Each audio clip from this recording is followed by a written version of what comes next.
And a good morning to you. We are back on the air. In the next couple of weeks, nothing happens. Good Lord's willing, the creek don't rise. We'll make some changes to the studio, the look of it, and the way that we bring everything out. But I've got there's two big boxes sitting over there inside the door that are furniture. That I'm going to rearrange this and like to do some different things with microphones and all that kind of stuff. So I'm just telling you, that's just the way it is. I have to get time to do it, and right now I don't have time to even breathe. So we'll get to that eventually, I promise. I'm a little bit busy. When school comes, a lot of people need things, and they forgot about it. And then I've got certain events that I do shirts for that when they have registration so they know how many they're going to need, and they leave registration open, to get as many people as they can. And then I have to get the shirts done. So that's that. That's where we're at, and then we'll get everything done that we need to get done here. But glad to have you along with us this morning. We didn't get on last week for the same reason. I had some things going on. Sometimes I can't get to it. But we're back today. Got some things I'd like to talk about a little bit. Have you watched any preseason football? Yes. Okay. And your initial take? Younger quarterbacks, athletic, got some work to do. Mm-hmm. What's interesting is the kid that played at Texas, that's the backup for the Colts. Ellinger, I do not, after watching him the last 2-3 years in preseason, mm-hmm. I do not understand. Sam Ellinger, yes, I believe. Why he, there's got to be more to the story mm-hmm. because he is very good. Well, when I say things like that, people always say it's preseason, and everybody's not playing starters and those kind of things. So, But this is it. He looks better mm-hmm. than the starters that are all around his mm-hmm. age, okay? And they're playing in preseason. And he's third. Yeah. He's 13. Mm-hmm. This whole thing is kind of like Matt Corral. Mm-hmm. There's a lot of – I would really like to get to talk to a GM at some point, mm-hmm. or 2 or 3 of them, just, and how do you come up with this? Why is it so important to take the wow factor instead of the, get it done factor? Well, now I'm big on Indianapolis' starter. Who is Anthony Richardson? And he's a good talented player. Now, Joe Flacco, he needs to be on down the depth chart holding the clipboard. Joe Flacco, he's the second team.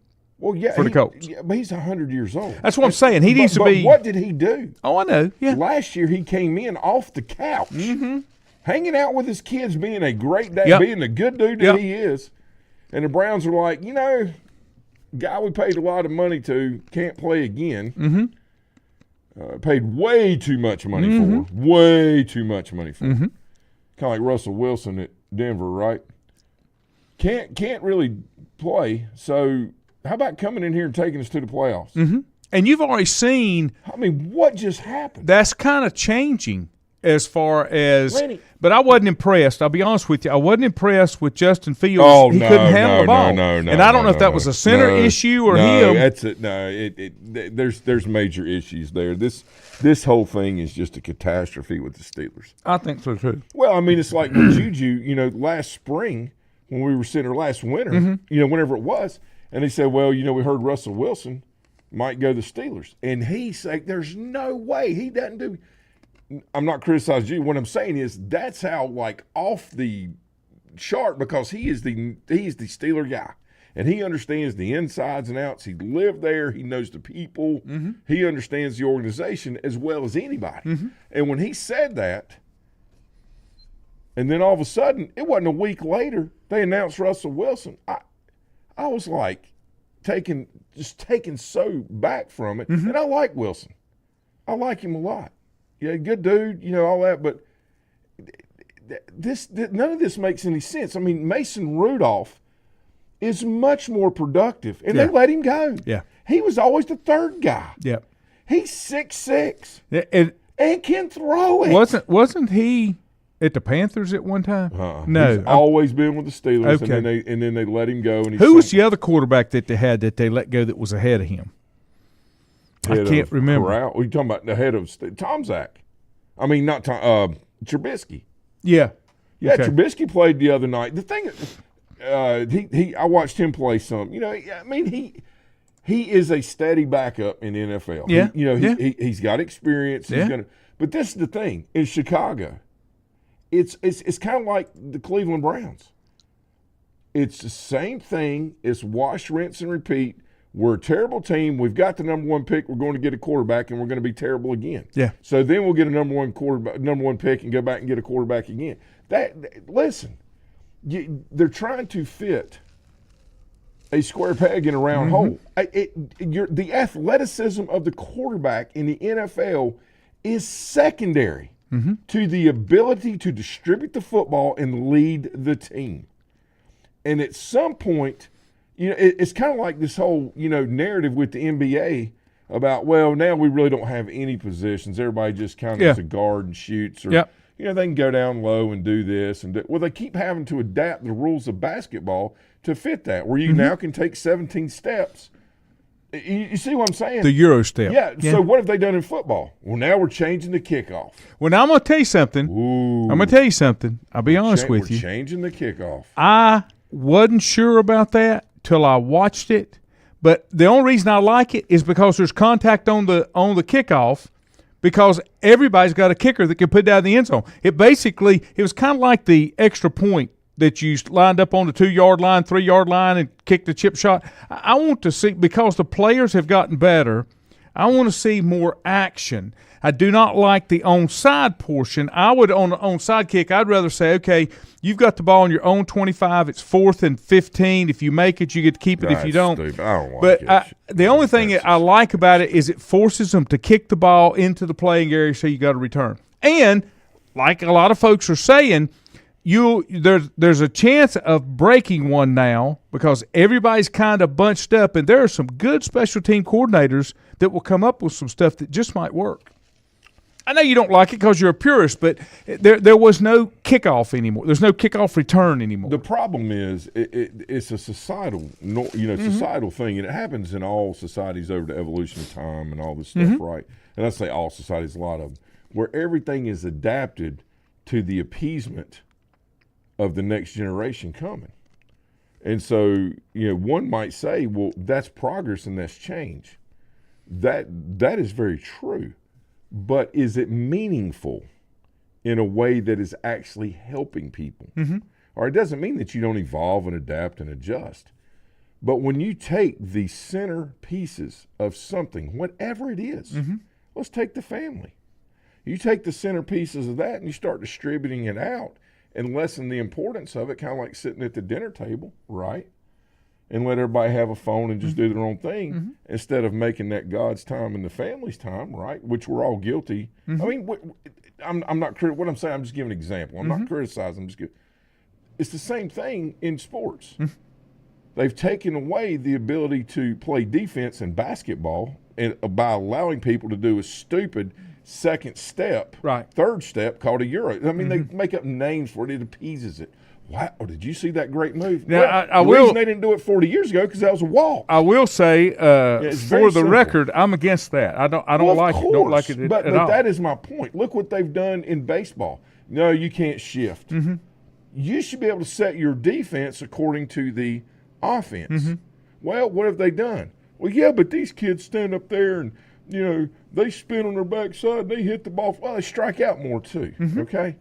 And which doesn't bother anybody. Right. It's like, oh, well, that's a great cut. Well, no, you're struck out. How about hitting the ball first? Yeah. Before anything else. What about if they'd have taken the kick? I mean, and part of the kickoff was a safety thing because of the speed. That's ridiculous. But to me, I think the punt is just as dangerous from a safety standpoint because of the speed, but they didn't change it. You're exactly right, but catching the ball is just as dangerous because a guy doesn't have to wrap his arms. He can stick his shoulder. The only thing I would have liked to have seen with the kickoff, I would like to have seen the kickoff stay like it was, except if you kicked it in the end zone or out of the end zone, instead of the 25, it was the 35. Like when you kick it out of bounds, you get the ball on the 35. I want some way to put that football in play so that I see action. Not just line up, kick it in the end zone, run down the field, and everybody come off the field. I don't like that. Lenny, you can deaden the ball. They did it in baseball. They made the bats, in metal, as far as aluminum bats. And they could do it. And they could do it just for a kickoff ball because they use a kickoff ball now. That's what I'm getting at. You can deaden the ball. So why make all these changes and not just have a kickoff ball? What I'm saying, but you're changing the ball. Listen. You can either change the entire integrity of a game in the name. Look at all the stuff that's done in the name of safety. Let's just go back 4 years ago. How did all that work out? Yeah. People that weren't vaccinated were supposed to die. Yeah. Okay.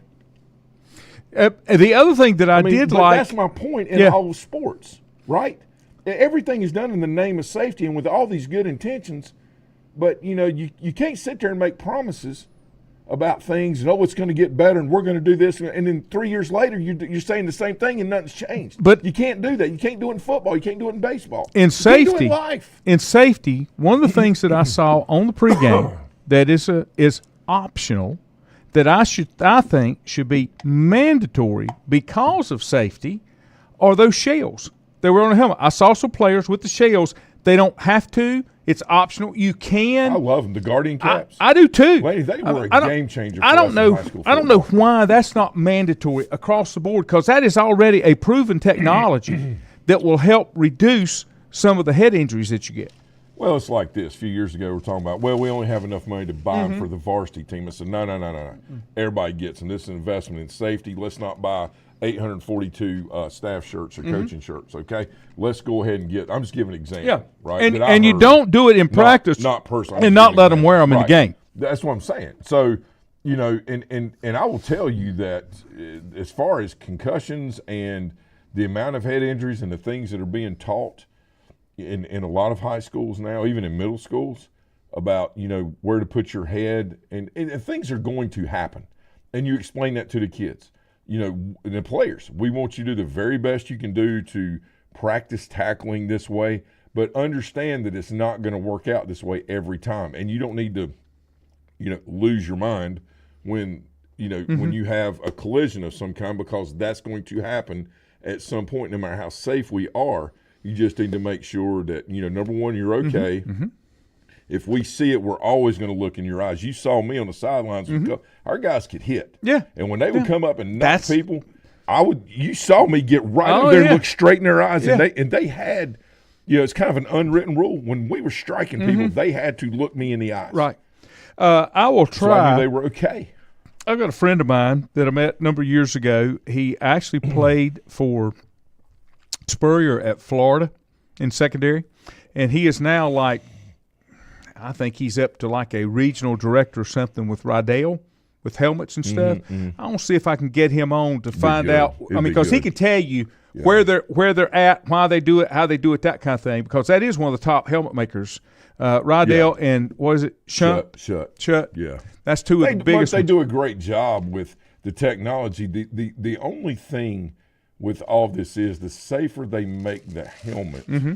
Actually, the more unsafe things get, because when you have safety surrounding you, then awareness kind of goes away, right? And so the challenge is, excuse me, it's like, 30 years ago when they started making the air helmets with bike, you could literally put your helmet on somebody and it not hurt, not hurt your head. It, was not near as bad as the cheese pack or the suspensions, right? The suspension helmet's probably what you wore. Is that right? When you played high school ball? Pad. Y'all had cheese packs? I actually wore a McGregor helmet. Okay. That's one I donated to the Hall of Fame. Gotcha. That's got the padding in it. Suspension had just about played itself out. And then the only reason I got to keep my helmet is because those pads, and they went to the air helmets. Yes. Where you blow them when up. When I came. We didn't have those when I played. Right. So, kind of the evolution of the helmet. I just remember Dad coaching high school football, and we were living down in Hallsboro, which is near Tabor City, you know, all that or whatever. People in Maiden are familiar with Tabor City. When Dad was coaching down there in like 79 and 80, they still had some suspension helmets, but most of them were the padded / cheese packs, you know, that were coming out, and people were upgrading things. You know, I remember there was a couple players that didn't want the cheese packs. They didn't like the way they felt. Do you know what I wore in college at Clemson? It was the ungodliest, heaviest helmet I have ever worn in my life. It was water. Oh, the water padding packs, was the water water. Packs. Yeah. Oh my God, those things weighed a ton. Yeah. But that's what we wore. You know, again, you know, in everything in technology, you know, they're trying to make things better and safer. Right. But in the end, when you do that, it's kind of like an autonomous car. You know, those things are coming. What happens is the driver / rider that's in control becomes less aware of surroundings because the computer controls everything. You know what I mean? Absolutely. Think of it like this: if you're out in the ocean and you're in a massively reinforced steel cage, and you're looking at sharks all around, you really care about the shark coming up behind you. It may scare you a little bit, but you know you're okay in the cage. Right. But if there's no cage around you, Right. you know, number one, you're probably not out there in the water, but number two, you know, your head's on a swivel if you are all the time, right? It's kind of that way with the helmet in football. Guys turned into actually human missiles, and were literally, you know, striking and injuring people really bad. You know, the thing about it is in football, if you want to make things better, when people are going to hit, then they must wrap up with their arms or it's a penalty, okay, instead of just sticking the shoulder in. Right. Yeah, it's not about, you know, the punishment of the game is part of the physicality of it. Well, the other part that does, when you wrap up, when you do it like that, it helps absorb some of that energy when you make contact. It kind of spreads it out. I was just looking. You can buy Guardian caps from Guardian Sports, who's the inventor. Great. They're great. $70. Yeah. Well, you've got a lot of kids, I won't say a lot, a number of kids now buy their own helmet. And it's big enough when they start that they can adjust, that they can wear it all through school. Sure. Now, I don't know if it's in the NFL, it's optional. Players have the option. I've seen high school too. Okay, in a game? Yeah. Okay. Yeah. See, that should be mandatory to me. For $70, I mean, that's just a no-brainer. I don't know what the lifespan is. No, they're great, and they're easy to replace, and they fit really well in the helmets. I mean, these things are great. But, you know, I like the world of options. I don't like the world of mandates, right? I do see the benefit. You know, I have a son that plays football now. I had one that played for years. He did wear the Guardian cap during practice. You know, he didn't during the games, which I don't think any of the kids did, but they had the option to do it. It's one of those things that, you know, at some point, you got to understand if you're not wearing a helmet and you're riding a bike on concrete, if you do stupid stuff, you're likely going to have an injury, okay? There's got to be some awareness at some point instead of every safety measure taken. There has to be awareness and then safety applied, you know, in the right way. Awareness is most important. That way you don't forget things and become a vegetable and just follow somebody that has a slogan. I agree. Or but the thing for yourself. And I'll tell you like I tell my kids, the reason that I like certain mandates, and this is an NFL study for 22-23, 50% decrease in concussions by players that wore them. That's true. Here's my thing. Yeah. I mean, I understand what you're saying with the options. The part that bothers me is the reason I'll make it mandatory is because sometimes you get involved in a collision that you didn't start. Well, that's the risk. And that's I know. Like I agree. I agree. But, you know, let me take the other side. In racing, I hate restrictor plates. I think you turn them loose. You let them go. Yeah, sure. You let them go. Mean, that's the thing. Like, you know, people talk about, well, something to the effect of, you know, that would be as effective as saying we're going to stop drunk driving by taking all the sober drivers off the road. Right. You know, that's insane. You know, this whole thing of protectionism and it's more about informing people so they have the opportunity to think for themselves, which obviously, you know, we got to get a little better at, okay, all of us.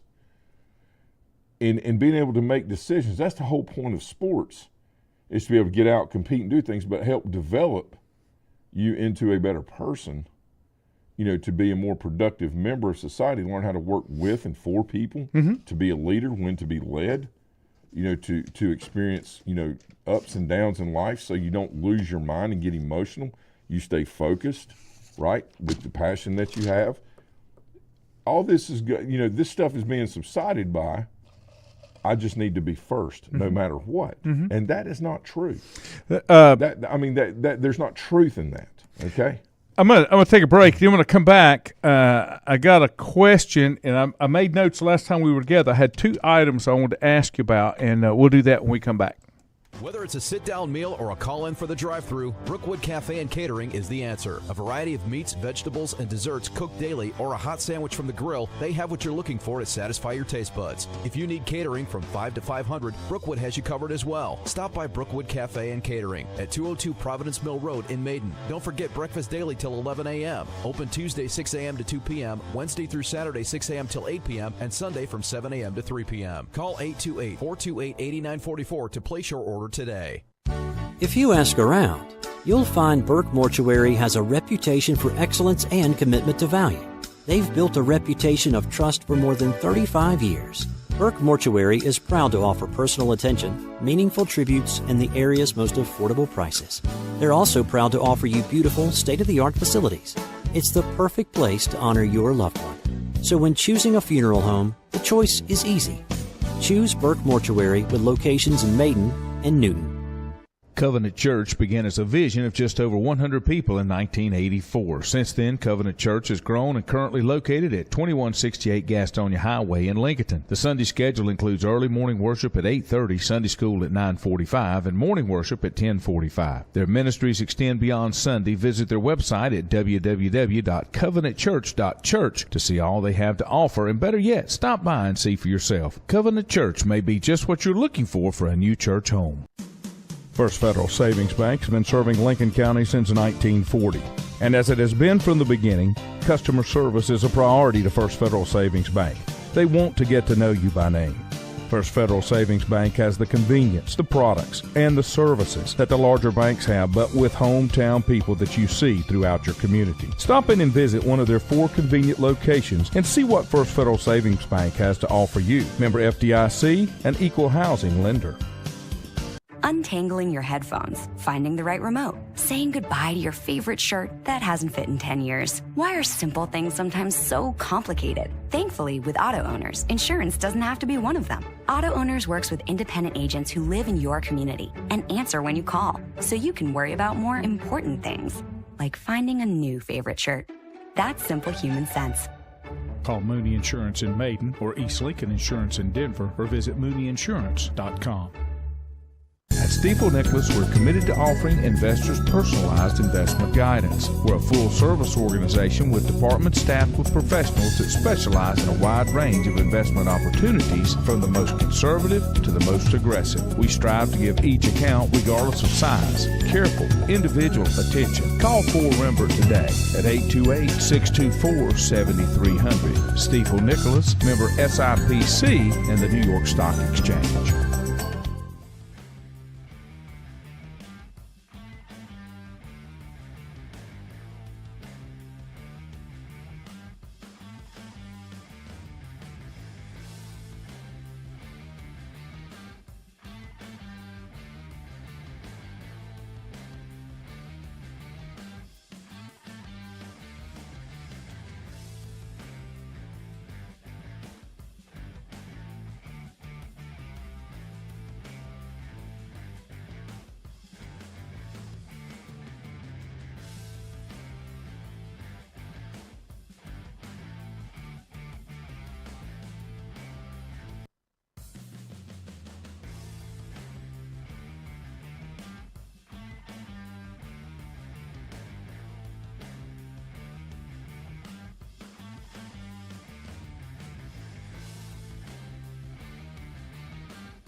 And welcome back.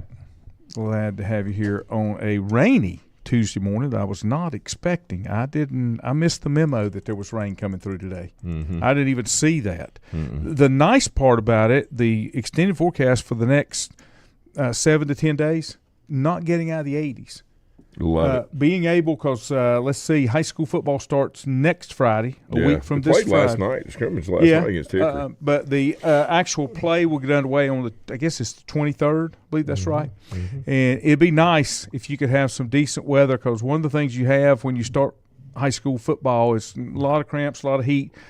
Wow. And the bad part about it, the only bad part about it, and I've seen this happen, like right now, is really pretty nice weather, in the 80s.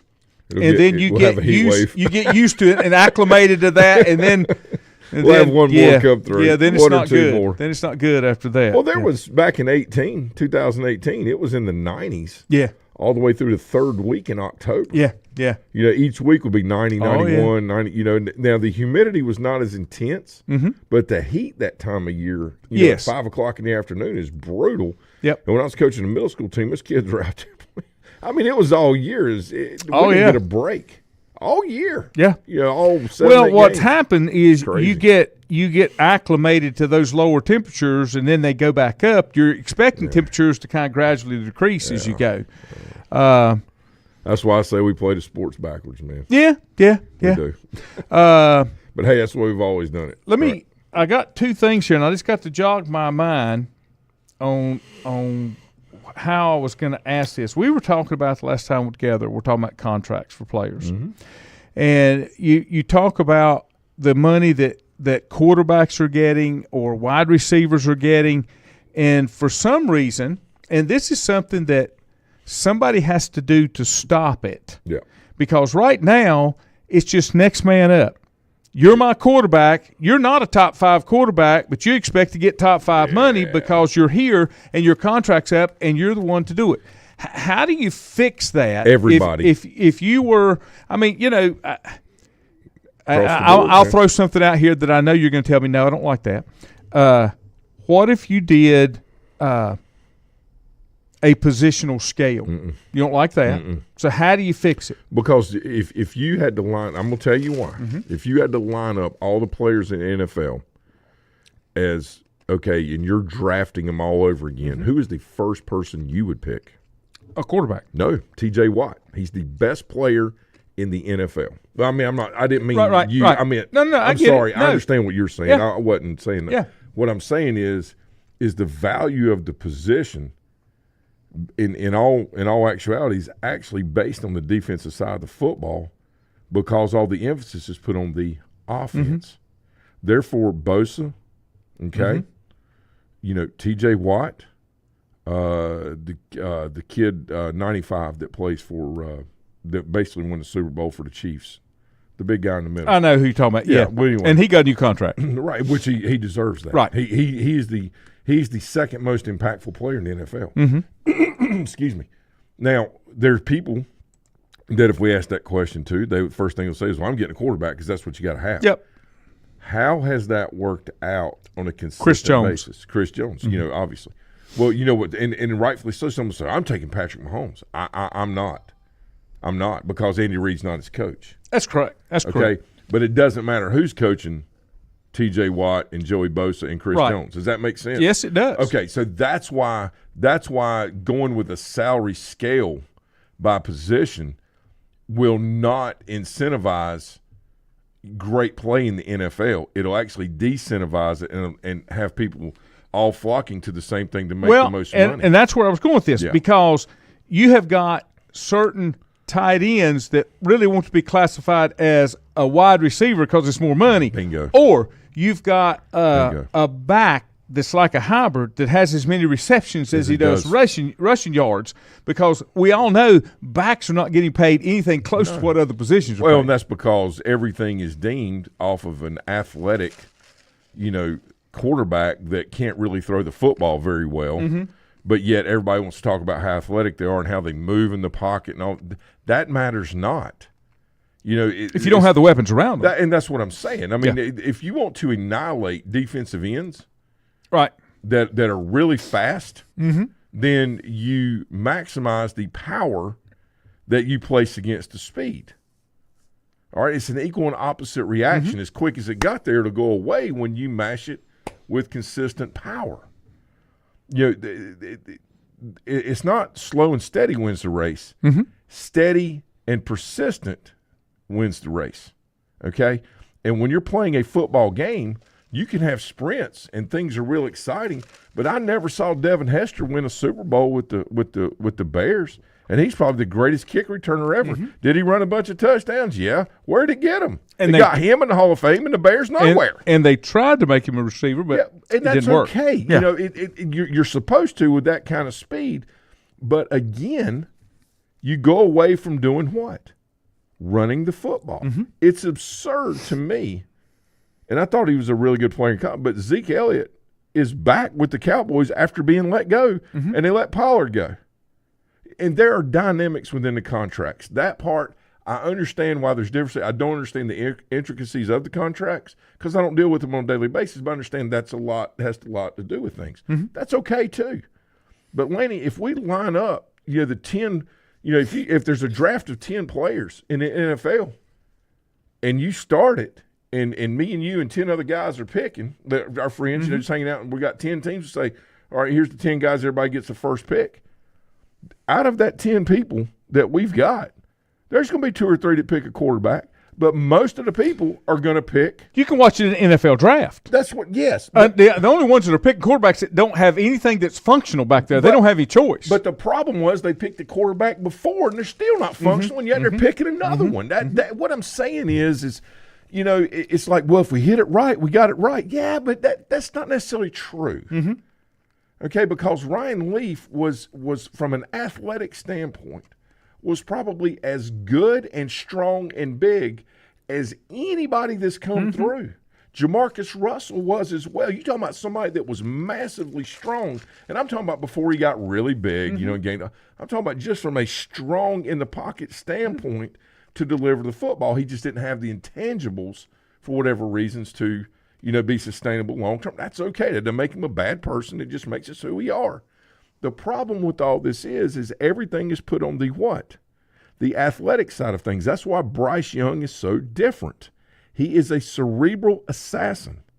You have to give him an opportunity, all right, to be the distributor that, he ran the football and he's athletic. He is a cerebral assassin. He's smart enough, all right, not to take the ball down and run it every time. Where that comes from, and I go back to GMs, management, scouting, whatever you want to call it, inside the franchise, where that comes from is when you make that selection, you can't just make that selection of Bryce Young. You've got to understand the pieces that he's going to need to allow him to be that cerebral assassin. You can't give him no weapons because he can't turn chicken. Yeah. So he, and that's where some of them fail. And to me, and the jury's still out a little bit this with Patrick Mahomes. Yeah. There's a lot of when Andy Reid and them saw Patrick Mahomes and decided that's who they wanted, they already had in their mind what they were going to do with pieces. Andy Reid already knew what kind of offense he was going to build around him. And what you're seeing now is you're watching the Kansas City Chiefs get rid of some expensive players because they're interchangeable based on what Andy Reid can do through Patrick Mahomes, like Tyreek Hill. That's one of them. They didn't really miss him when he was gone. When did they start doing this? When their defense started getting really good. Yes. Yeah. When Spagnuolo, was able to come in. Now, they've been pretty good for years on defense, and it's always overlooked because of and I'm not taking anything away from Patrick Mahomes. He is a wonderful person, all right?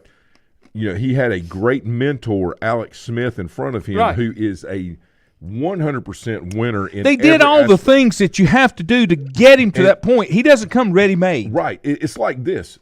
Alex Smith gets shipped out of San Francisco because of Colin Kaepernick. How did that work out? Oh, they made it to a Super Bowl. Okay, look in my eyes. Did they win the Super Bowl? The answer is no. Well, they got there. Okay, that's great. Okay? That's like climbing a mountain and you're 30 feet from the top and you say, hey, I made it. Okay, the answer is no. Good for you. You got there, but you didn't finish. Right. All right. That's just life. That's okay. Right. That doesn't make you a bad person or a loser. Right. It just doesn't make you the champion. Right. All right. That's okay. So they ship Alex Smith out, who undoubtedly was the right fit for that team. Okay. And, narratives and things played in and all this. And, well, Kaepernick's more athletic. The athletic narrative came in. Well, I don't know if that's true or not. Alex Smith was incredibly athletic. Kaepernick was just, more dynamic in appearance, right? But even that didn't work out. That's my point, okay? So then he decided to start redefining himself and doing other things. Whether you agree or disagree, that's what he did, okay? So they ship Alex Smith to Kansas City. All right, he's under the perfect system with Andy Reid. They start getting productive, everything. Well, your job is to try and improve your team as a coach. By drafting Mahomes, they thought, this kid's not that bad. He's pretty athletic. Basketball player, baseball guy. His dad was a pro baseball guy. They gave him time, though. They didn't draft him. That's correct. Because Alex knew, like, holy cow, I'm watching this kid in practice. He even talks about it. He's like, it's not going to be long before this guy's a quarterback here. Well, the other side of it is with Alex Smith is to understand and realize what your part is in the development of the team. Right. Not all about your career. And that's why he persevered after going to Washington, having such a terrible injury that almost killed him, where they had to take his leg off. He had blood poisoning. I mean, just awful things. Yep. But that's why he persevered, because of the, Laney, we never live up to our potential. We always fall to the level of our systems. All right?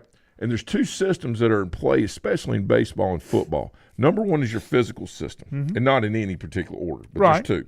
Number one's that physical system. You've got to be in pretty good shape and have, I say, a little bit of luck. You gotta stay, on the most part, off the IR. Okay, well, and with nagging injuries. And you got to have some of that's not all just what you're able to do with your body. There's some genetics in there. 100%. That they have, and I'll talk about that. I've got some information on that, by the way, that I learned yesterday that's really neat. But the other thing is, the second system that has to be in place is the mental system, okay? And that doesn't mean that you walk around saying, I'm the best, nobody's ever better than me, I can do this. No. What's important is I can do this, I am going to succeed, and no matter what happens, it's how I react to the situation, not the situation that's presented, right? So all these things that we learn, that I wish I had known when I was younger and a player, okay, as far as focus versus emotion.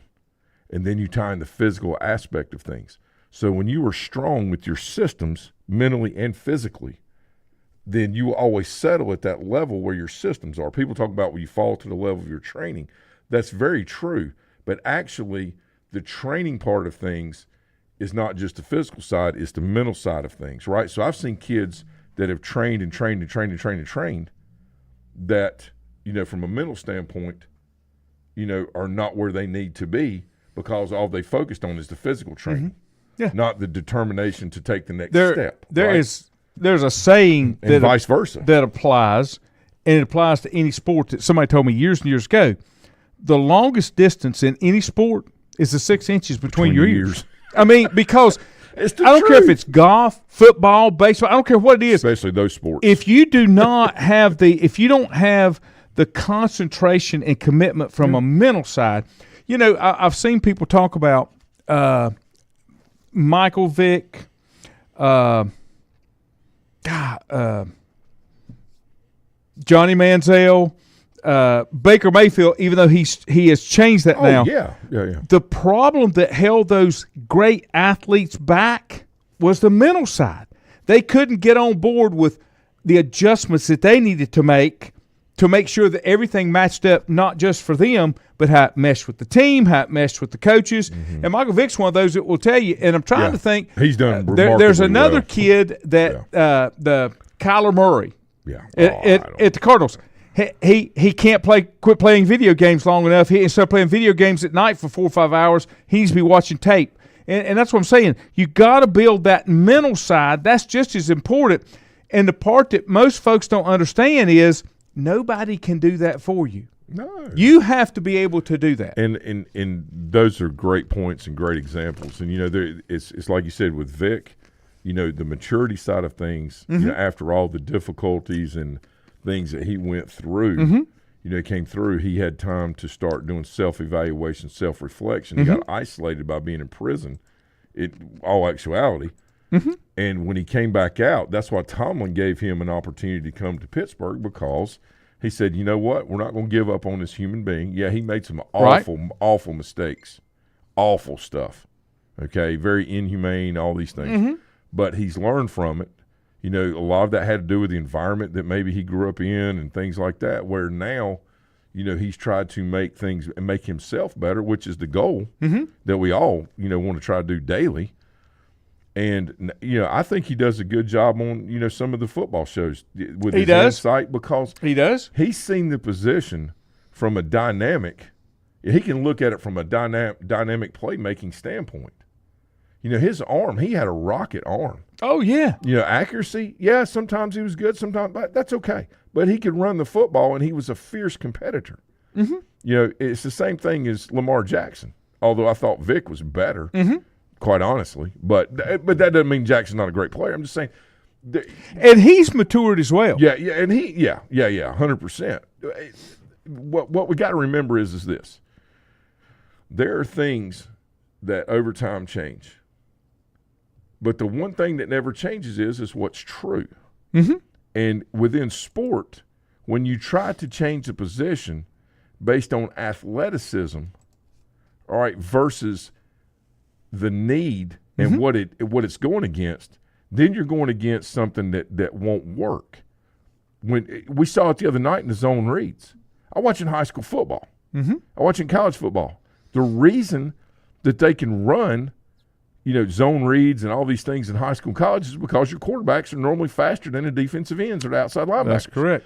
That is not true. I watched number 95 for I think it was the Indianapolis game. He was a defensive end, more like a tackle, but an end. Right. Lanny, he almost ran the quarterback down, getting out of the pocket, 5 yards down the field. Yep. And forced him out of bounds. This guy's like 275 pounds. It was incredible. You're just like, did this really just happen? The answer is yes. That is what I'm talking about. Distribution of the football, playmaking ability, and decision-making is what's paramount. Not, I can get there faster than you can. It's ridiculous. Well, sometimes people – my favorite saying is they're reading their own press clippings. Sometimes you got athletes that think it's all about me and I'm the one that makes all this go. Where does that start? I know. Well, no, to your point, where does it start? It starts early. It starts at home. Yeah, but what I'm saying is when you've got players in key positions that recognize I need everything that I can get around me. I can't make this happen by myself. And I know you like him. I'm not one of my favorites. I don't discount his ability, but I think Aaron Rodgers is a lot like that. He thinks that everything that's being done is about him and how he's doing it. And you got to have everybody to buy in to the system. Yeah, no, and that was right. I think that is the media perception they won't have because he swims against the mainstream. He doesn't go along with their narratives, right, and all these things. So I think that's the picture they paint on him. I think when you get down to the bare bones of things, he is a guy that thinks for himself and is not influenced by others around him. Therefore, he's not going to listen, and cater to what the media says. He doesn't care what. That's the one thing he doesn't do is care what others think about him.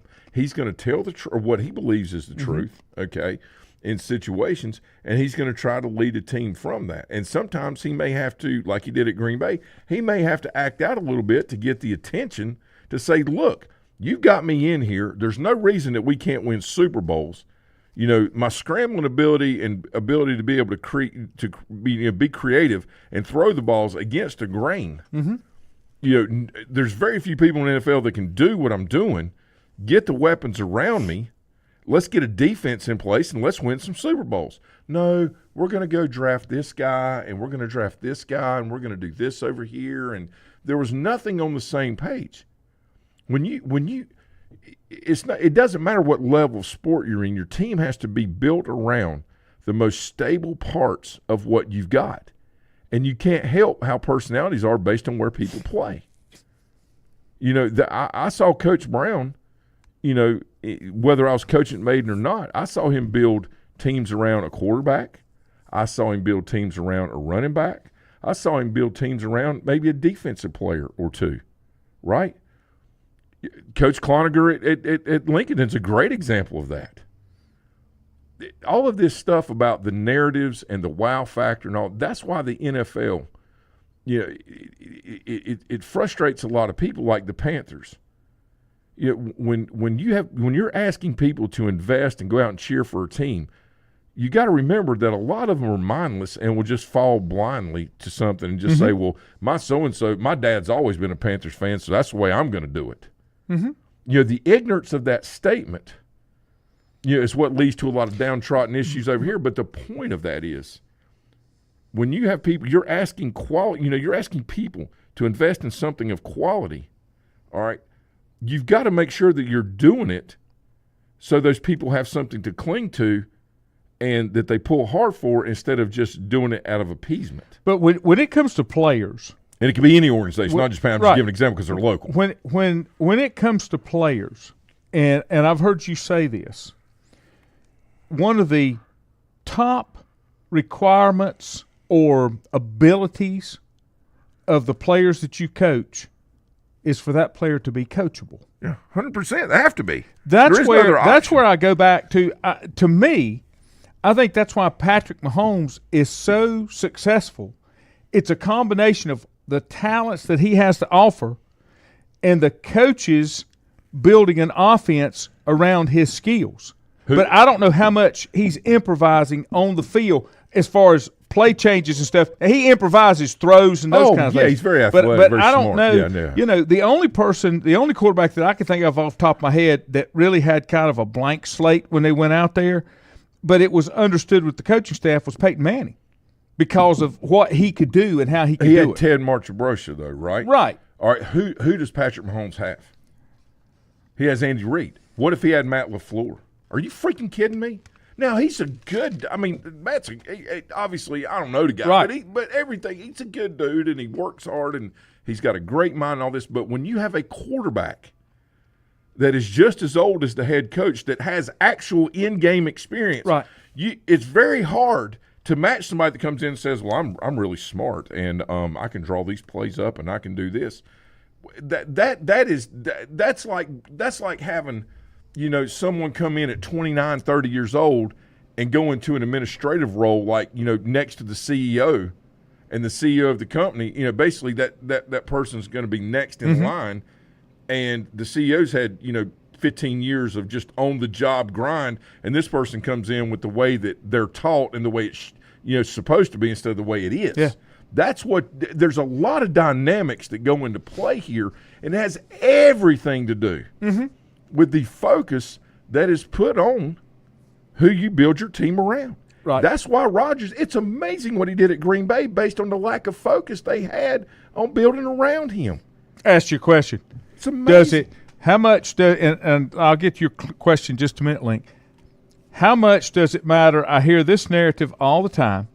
What do you think the effect is and how it's viewed by Green Bay does not have a corporate structure or ownership. Yeah. Their own, I got to share a stock. Yeah. Juju's got to share a stock. Right. That they don't really have a corporate structure to run that organization. Does that hurt them? Help them? Give me your short answer on that. I think it hurts them. I do too. They're unique in what they do. Right. And, when you sign to play there, when you sign a contract, you know all of this when you do it. If Aaron Rodgers didn't want to have to go through those things, he could have opted for, free agency or just gotten out of his contract and went on the open market. Yeah. Yeah. So I'm not blaming, just one, just an entity or a group or the players here. It's a combination of all those things, right? But if you don't have – if you do things differently, all right, that's okay. But in the end, the goal has to be the very best that you can be. Is that going to happen every year? No. Because we see ebbs and flows in everything.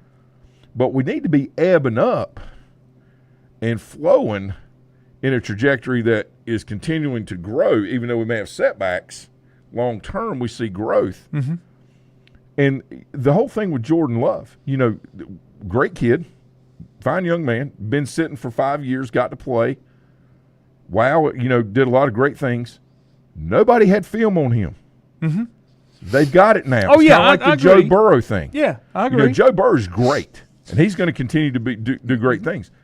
But there's a reason that he doesn't stay on the field. So, yeah, but he got hurt. Mm-hmm. Well, there's a reason for that.